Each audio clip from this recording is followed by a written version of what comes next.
Hi everyone, this is going to be the test and review of the OTD T10 scooter. This is probably the third or fourth scooter review this year, but that's not really important. What matters much more is that this is the smallest scooter from OTD.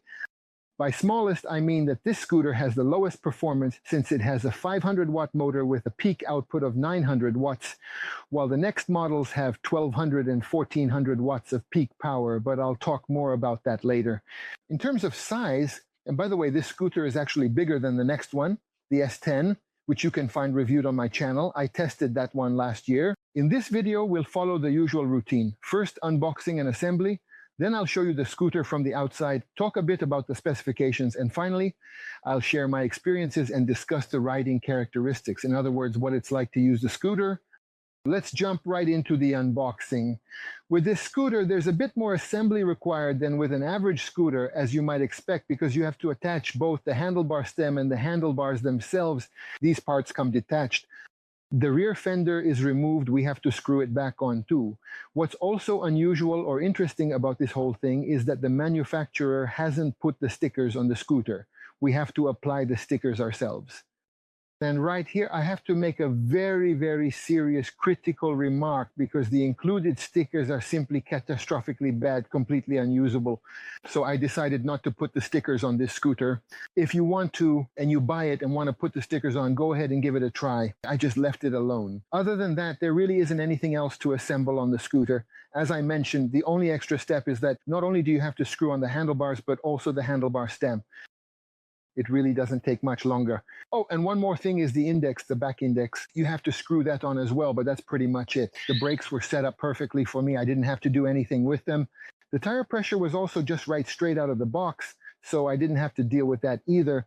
Obviously, if you buy one of these and want to use it long term, it's worth checking the screws, see if there's any thread locker, if anything is loose, or if anything is over tightened. So this is the usual routine. Make sure to do this if you get yourself a scooter like this. Now, a few words about the specifications. I've already told you about the motor's power. It's 500 watts, not too strong. At least that's what the manufacturer states. The battery capacity isn't very large either. We get a total of 630 watt hours, which would be very little for a bigger motor, say 1000 watts. But for this 500 watt motor, I think it's still sufficient, since the manufacturer also claims you can go about 30 to 35 kilometers on a single charge. There are disc brakes at the front and rear with 140 millimeter discs, and of course they are mechanical, so not hydraulic brakes, but mechanical ones. As you can see, there is a C-type suspension at the front and a standard swing arm at the rear. On both sides, the shock absorber stiffness can be adjusted. This is definitely a positive feature. The scooter itself weighs 31 kilos, which is extremely heavy. It's welded together from thick steel plates, giving it a somewhat industrial look. I think it looks really good. But because of the 31 kilos, you definitely won't be carrying it around since it's not exactly light. You can still fit it into a car trunk, especially if it's a station wagon. But otherwise, this is not a scooter you carry around. The manufacturer specified a top speed of 25 kilometers per hour. This is a locked speed, meaning it's limited to the speed allowed by European regulations, but it can be unlocked relatively easily.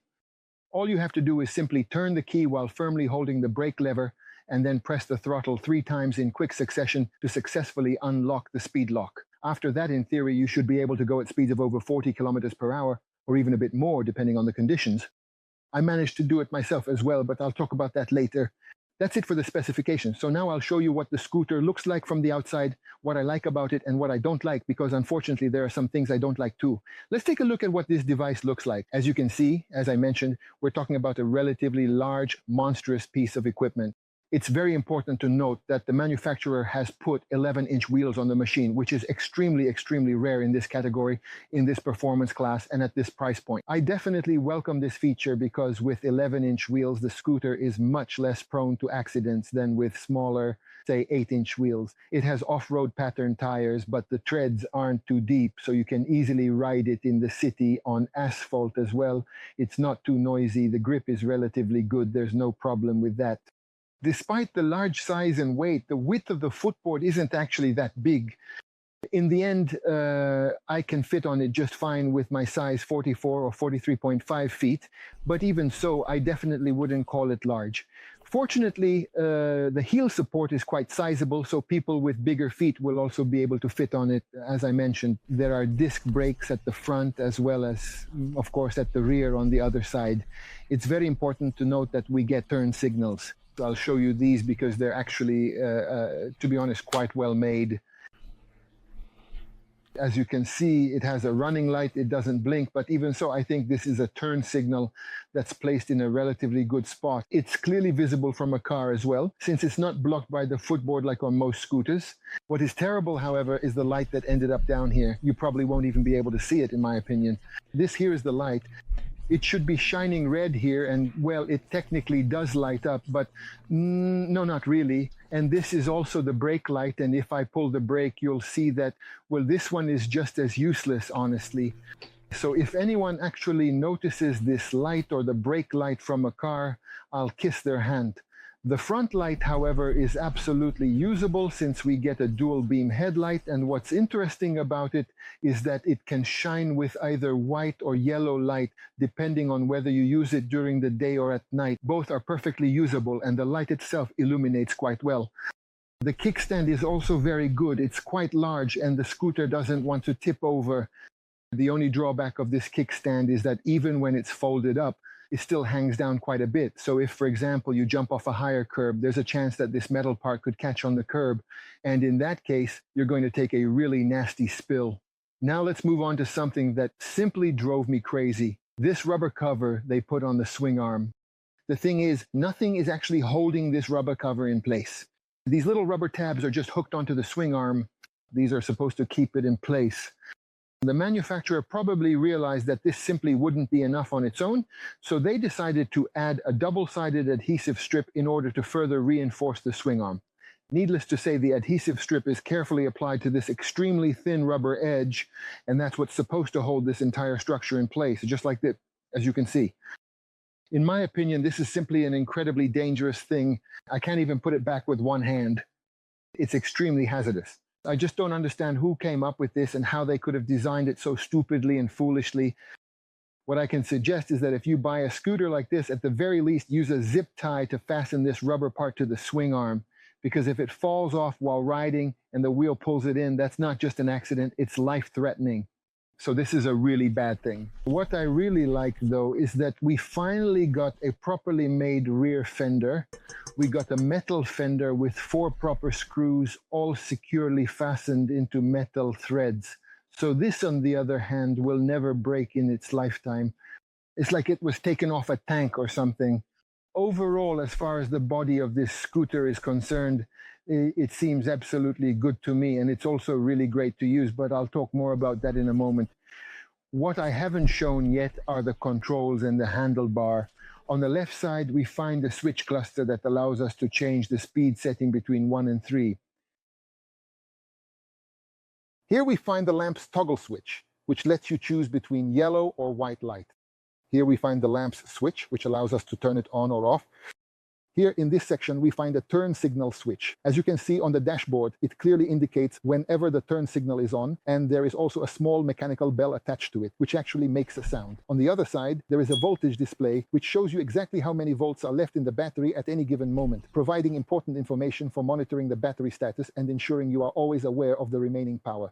There is a throttle lever, and here is the ignition and the ignition key. So this is how we can power up the device. Obviously, here are the brake levers on one side and the other, and what is also very important is the dashboard. I don't know how well it will show up on the video, but in any case, this is a relatively well-designed dashboard. It's quite large, and the numbers on it are big enough. If I turn on the light, you can see that the brightness changes. So it has a night light mode, night brightness, as well as daytime mode. Also in daytime brightness, the data we need is relatively easy to see on it. We can see the battery level, the speed, and the gear. Here as well, the battery level is visible, and here are the different values. Anyway, I think the dashboard itself turned out quite well. It's set at a good angle, and it's perfectly usable even in sunlight. Well, that's about all I can say about the exterior. I think everything is visible. I've mentioned everything, and everything is clear. As you can see, I'm not completely and utterly satisfied with the scooter. But overall, I have to say that for the price they're asking for it now, It's a really well-designed and practical construction. It can be used well off-road in the city and in all kinds of environments. Okay, so now let's talk a bit about what it was like to use this scooter. The thing is, my experiences are very mixed because the scooter itself is really well made, very durable, strong, and gives an absolutely reliable impression, not to mention that it also looks really cool. However, this is a bit deceptive because lately this is one of the scooters most prone to wobbling that you see here in front of me. I won't explain handlebar wobble in detail. The point is that it's quite dangerous because at certain speeds or when hitting road imperfections or jumping, it can happen that the handlebars start to wobble rapidly and get yanked out of your hands, causing you to take a nasty spill. So it's a pretty dangerous thing. The problem is caused by people often messing up the geometry of the front suspension. The wheel ends up with no trail, so instead of following, it pushes the wheel, in fact the whole scooter, which is what causes this wobble. Unfortunately, the OOTD T10 is a scooter where this can be especially dangerous. I unlocked the speed limiter and, of course, tried out how fast I could go. You can reach speeds over 40, but above 40, this scooter is no longer safe. Unfortunately, I have to say that it's just not safe, even though in every other respect it would easily be suitable for that speed as well. But for the speed that the manufacturer limits it to, 25 kilometers per hour, it is absolutely, absolutely perfect. In fact, I can say that up to about 30 kilometers per hour, I really didn't feel like it wanted to wobble terribly. For my weight, the suspension was simply excellent. The firmness is very, very good, and the springing is also very good. I really enjoyed using the scooter, but once again, I have to say preferably at lower speeds, so between 20 and 30 kilometers per hour. It's really, really surprising that it only has a 500-watt motor because the S10 I tested last year, which has a 1200-watt motor on paper and a peak output of 1400 watts, well, that scooter is weaker than this one. At least that's what I've experienced because there are certain routes around here where I usually test these scooters. There are both downhill and uphill sections. I can always check the top speed and also compare the scooters in terms of what kind of inclines they are able to climb. Well, I have to say that although I had to zigzag a bit in an S shape, I managed to get up that hill which I couldn't climb last year with the S10. Even though, as I mentioned, that scooter is on paper twice or even more than twice as powerful as this one, the performance, dynamics, and torque of the T10 are truly surprising. It's a very, very lively, youthful scooter that's really pleasant and very practical to use. It accelerates really well, obviously up to the speed where it still makes sense. The top speed is really good, and overall as a scooter, I think it's simply perfect. Apart from, of course, the things I've mentioned so far. So what I can tell you overall is that if you want a scooter that will take you up to a maximum of 30 kilometers per hour, but you also want to go off-road with it, even into the forest, if you want a scooter that can handle up to 150 kilos, so if you have a bit more body weight and you want the scooter to still perform well, then the OOTD T10 is absolutely the right choice for you. Not only because of that, but also because it's sold at a very good price. Right now, you can get it from a European warehouse for around 180,000 forints, which I think is not a lot of money for this size, this design, and these features. Of course, you have to take its limitations into account. You should also consider the limitations I've mentioned about the scooter, and if you can come to terms with them, with the rubber covering, with the handlebar wobble at high speeds, then I think you can go ahead and buy it with confidence. But if you think you're more of a speedster and want to go faster than this, then by all means, don't buy the T10. Okay, well, that's pretty much it for this video. I hope I covered everything, but if not, feel free to ask your questions on YouTube and I'll try to answer all of them. In the video description, you'll find a link to the written article. Check it out. You'll find the purchase link and the coupon code there so you can buy it. If you like this video, pick another test from the 2 videos appearing next to me. Watch those 2.